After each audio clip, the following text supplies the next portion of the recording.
nkaba nkora aka kazi ureba hano ka alimentation kajyanye na boulangerie, haba harimo imigati n'ibyo kunywa. Aka kazi nkamazemo amezi 6 agatangiye mu kwa mbere. Hari aho kamvanye hari naho kangije kandi hari n'ahandi kakingeze. Mba mu Kimina ku buryo wenda n'ubu ngubu nashinga aka business nubwo kaba ari gatoya agakora ariko akitwa kanje ku mafaranga make naba nabashije kuramo hano.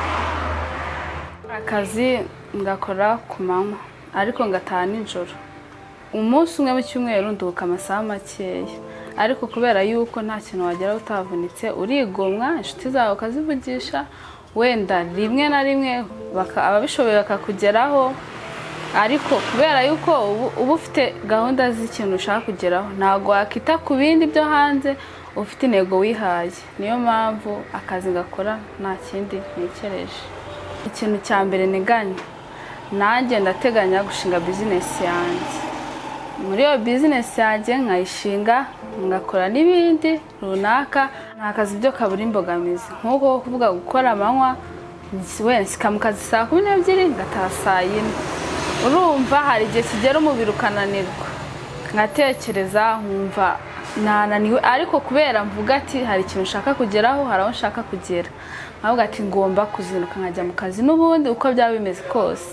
Ibintu byose by'imbogamizi nkabyirinda nkabyirengagiza ngakomeza akazi. Aka kazi numva kanshimishije.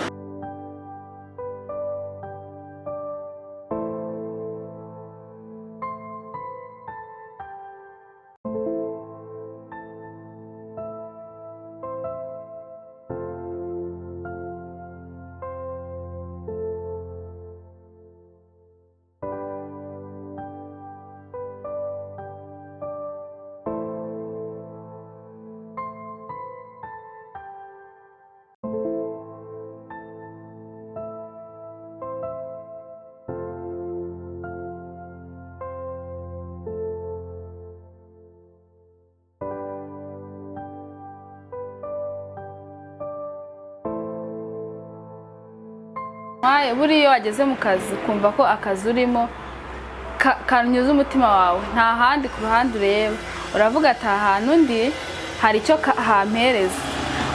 Wenda igihe cyazagera ukabona nako kandi kisumbuyeho, ariko nagusuzugura akazi urimo ngo uvuge ngo kampereza make. Yego kaba kaguhereza make, ariko ubu hari aho uzagera ukabona menshi. Nimba umajije kwiga ukumva ko nta kazi wakora, nta kazi uri agasuzuguretse kandi akazi kabi kagoyesha keza. Inama nabagira rero nuko batazabasuzugura akazi babonye bakagakora, kuko ushobora kwanga gukora akazi ukajya kwicuruza ku muhanda kandi itari byiza, ejo ugahoramo n'ingaruka zikomeye. Nabagira inama rero yuko akazi kariko kose bagomba kugakora, bagatangira kuri make bakazagera kuri menshi.